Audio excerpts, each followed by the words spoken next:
We have a bunch of players that have played a lot of football. I'm going to start with Lucas Wattenbarger. He plays defensive end and guard. This is his third year starting on the offensive line. It'll be his second full-time starting at defense, but he's played a lot of football. He was a major contributor to our state run 2 years ago. Jaden Turner is another one. He's playing guard. He plays middle linebacker. He's grown tremendously over the last year, just his knowledge of the game, the speed. He's playing, having a lot of fun. And Jay Spolin is the third guy that's got a ton of experience. He was part of that state run too, started both ways last year, started mainly on defense as a sophomore, and this year he's going to concentrate on carrying the ball a little bit more on offense. And this is your first year as head coach, so how are things running? You've already gotten to know the team, though. I mean, you were the defensive coordinator, right. But how are things just as the man now?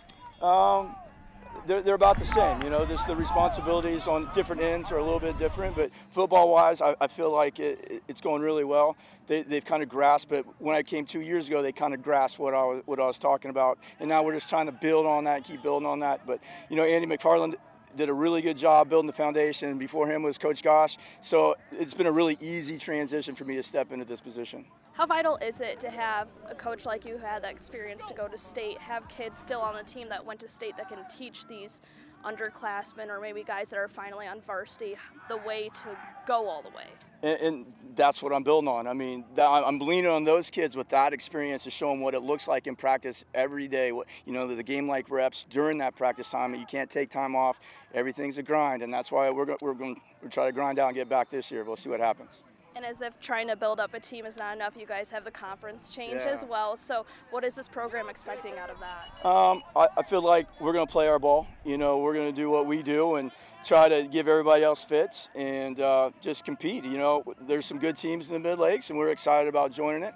We had a good time in the Big 8. We had a nice little run there for a little bit. But, you know, times change and travel changes and, you know, money demands and gas prices. So everything kind of made sense to stay. Like our furthest road game this year is going to be going to Fair Grove, which is, you know, huge coming all the way from down south, opposed to going all the way to Nevada, you know. So that part is going to, I think, is going to be better for us in the long run, and hopefully we can stay healthy and make that run. Yeah, do you think traveling like that takes like a big toll on these guys mentally and physically? Oh, absolutely. So Adam Lewis is a volunteer for us, and he was a linebacker on that state team. And we talked about that on the way up, how draining it was to go to Lamar and Nevada and Seneca, all the way over there, and how we get off the bus, they got off the bus and they're like, what am I going to, you know, I feel like I just played a game. And then we had to play the game and then make that trip all the way back. And now, you know, we're like an hour, 10 hour, 15 minutes away from our furthest trip, and I think the kids are kind of excited about that and bought in with it.